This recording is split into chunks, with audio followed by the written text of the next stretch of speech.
మరి ఈరోజు ఈ గ్రామానికి మరి 2 పర్యాయాలు రమణారెడ్డి మాజీ ఎమ్మెల్యే రమణారెడ్డి గారు 2 పర్యాయాలు ఎమ్మెల్యేగా ఉండడం జరిగినది.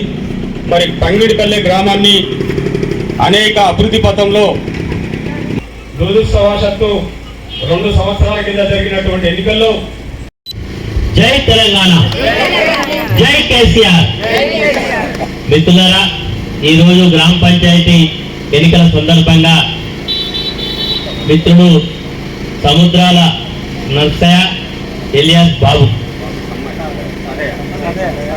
సదయ్య ఎలియాస్ బాబు అంతే కదా, బాబు గెలుపు కొరకు వచ్చినటువంటి ఆడబిడ్డలకు, గ్రామ పెద్దలకు, మా మండల నాయకులకు, మీ గ్రామ వాస్తవ్యుడు మొన్నటిదాకా మండల ప్రజా పరిషత్ అధ్యక్షుడిగా పనిచేసిన మిత్రుడు మల్లారెడ్డి గారు, మిత్రుడు రవి గారు, మాజీ సర్పంచ్ మిత్రుడు శంకర్ గారు, అదేవిధంగా వివిధ వార్డుల్లో పోటీ చేస్తున్న అభ్యర్థులు, మిగతా పెద్దలందరికీ నమస్కారం.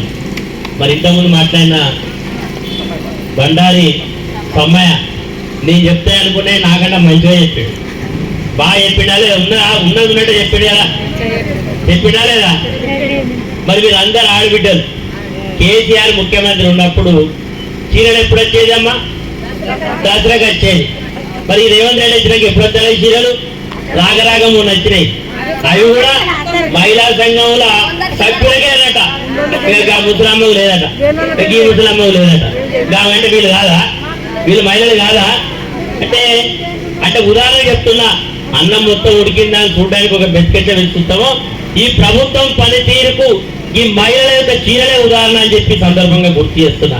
అంటే చీరలు ఇయ్యనోడు ఈరోజు పెద్ద పెద్ద మాటలు చెప్పిండు. 2000 పెంచి 4000 అనగానే కేసీఆర్ పెద్ద కొడుకులు మరిచిళ్ళు, ఈ చిన్న కొడుకులు మాట్లాడే గుర్తిండు. వచ్చిన 4000 పెన్షన్ వచ్చిందా? రాలే. 2500 రాలే. కులమంగారం రాలే.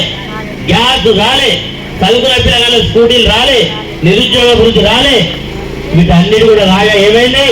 రుణమాఫీ కాలే, వడ్లకు బోనస్ ధర రాలే. ఏం జరిగింది? రైతు బంధు 15,000 రూపాయలు ఇస్తాడు. ఆ 10,000 12,000కే దిక్కులేదు. ఇప్పుడు మనం ఎప్పుడు కూడా యాసంగి నాట్లా ముందట కేసీఆర్ గారు అకౌంట్ వేసి టింగు టింగు టింగు టింగు అందరికీ వచ్చేది, నీ అకౌంట్లో పైసలు పడ్డాయంటే బ్యాంకులో పైసలు. మరి ఇప్పుడు పడతానయా? పడతారు. కరెంటు కూడా ఎట్టేది, మనకి 24 గంటల కరెంట్ వచ్చేది. ఇప్పుడు కరెంటు కూడా ఎప్పుడు వస్తుందో ఎప్పుడు పోతుందో తెలియని పరిస్థితి వచ్చింది. యూరియా మించిన పోని వానకాలం యూరియా బత్తాలకు ఎంత ఇబ్బంది పడ్డాం మనం, పడ్డామనేనా? ఇప్పుడు యాసంగి కూడా యూరియా బత్తాలకు ఇబ్బంది మొదలయ్యేటట్టున్నది. ఈరోజు అన్ని రకాలుగా ఈ ప్రభుత్వం ఇబ్బంది పెట్టింది. కాబట్టి మీరు అందరూ కూడా ఆలోచన చేయండి. నిన్న వచ్చి మన ఎమ్మెల్యే గారు అంటున్నాట, మనం పెట్టిన క్యాండిడేట్ గెలిపించకపోతే మీకు స్కీములు బంద్ అవుతాయి, మీకు పెన్షన్ కట్ అవుతుంది, మీకు బియ్యం రావు, మరి ఇల్లు రావు అని బెదిరిస్తారు. అరే బాబు, ఏం బెదిరిస్తున్నామో నాకు అర్థం కాదు. నిజంగా మేము కూడా అధికారంలో ఉన్నాం, చాలా సంవత్సరాలు వ్యవస్థను నడిపినాం, కానీ ఇట్లా బెదిరియలే. నీ బెదిరించడానికి ఇట్లా భయపడతారా? ఈ గ్రామంలో ఉండేటువంటి పగిడిపల్ల ఆడబిడ్డలు కానీ మా సోదరు కానీ భయపడతారా? ఏమన్నారు? మంచిగా మాట్లాడు. ఎందుకంటే లేదు, ఎవరంటే నేను పోలీసులా అధికారమే, నువ్వుకెళ్తూ భయపెడతావు. కాబట్టి ఈ పంగిడిపల్లి గ్రామంలో భారత రాష్ట్ర సమితి బలపరిచినటువంటి మిత్రుడు బాబు గారి కత్తెర గుర్తు కనుక ఓటేస్తే అన్ని చక్కగా అవుతాయి. అన్ని చక్కగా ఉన్న టైం అన్నా ఒళ్ళు దగ్గర పెట్టుకొని పనిచేస్తారు. కాబట్టి ఎస్సీ సామాజిక వర్గం నుంచి రిజర్వ్ అయిన దాంట్లో పేదవాడు, మీ గ్రామంలో వీళ్ళ తండ్రి మరి అన్ని కూడా నీళ్ళ పంపులేసి ఇక అందరూ కూడా చేదోడు వాదోడుగా ఉండేటువంటి ఆయన కుమారుడు పోటీ చేస్తున్నాడు. కాబట్టి మీరందరూ కూడా గెలిపేమని కోరడానికి మేము వచ్చినాం. మాకంటే ఎక్కువ మీకు అన్ని విషయాలు తెలుసు. ఎందుకంటే మేము చెప్పాల్సింది ఉండే, టీవీ వస్తుంది అన్ని కనబడుతూనే ఉండే. రేవంత్ రెడ్డి నిన్నే మాట్లాడి, మొన్నే మాట్లాడి, ఇవాళ మాట్లాడతాను. మాట్లాడిందని పొద్దున ఉన్నదా దేనికన్నా?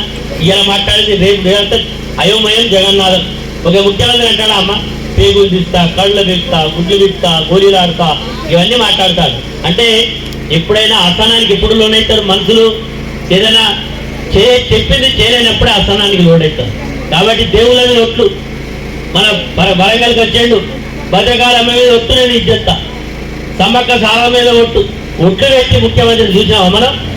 చూడలే. ముఖ్యమంత్రి అంటే మాట చెప్పేసి కేసీఆర్ గారు ఏ దేవుని ఒట్టేసి రైతు బంధు ఇచ్చాడు, ఏ దేవుని పెట్టేసి మరి కళ్యాణ లక్ష్మి ఇచ్చిండు, ఏ దేవుని పెట్టేసి 2000 పెంచి 200 పెంచి 2000 చేసిండు. ఇవన్నీ కూడా చెప్పగానే చేయడం జరిగింది. కానీ ప్రభుత్వం చెప్పి చేస్తలేదు కాబట్టి ఎప్పుడైనా సందర్భం వచ్చినప్పుడే పట్టుకోవాలి. ఇది సందర్భం. మళ్ళీ దొరుకుతాడా మన ఎమ్మెల్యే?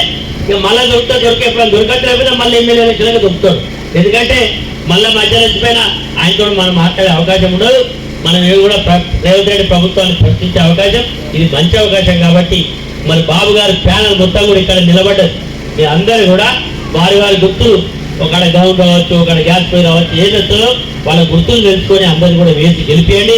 5 సంవత్సరాలు నేను ఎమ్మెల్యేగా ఉన్నప్పుడు మీ గ్రామానికి అనేక అభివృద్ధి కార్యక్రమాలు చేసినాం. మరి మళ్ళీ కూడా భవిష్యత్తులో ఈ ప్రభుత్వం కూడా చేసే అవకాశం లేదు. తప్పకుండా మిత్రుడు బాబుని గెలిపిస్తే తప్పకుండా రాబోయే రోజుల్లో అన్ని రకాల అభివృద్ధి కార్యక్రమాలు చేస్తామని తెలియజేస్తూ నాకు అవకాశం ఇచ్చిన మీ అందరికీ ధన్యవాదాలు. జై తెలంగాణ.